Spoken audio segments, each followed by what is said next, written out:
Ngayon, mag-i-increase po tayo ngayon ng ating loop.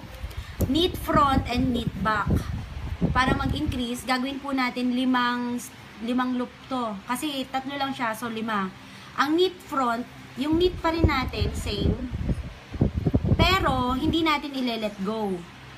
Pupunta tayo sa likod, ininit naman natin yung likod na loop. Knit.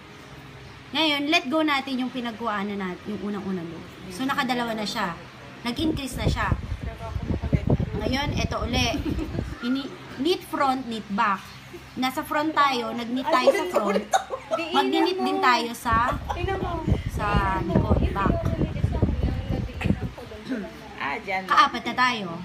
So, eto, knit na lang siya.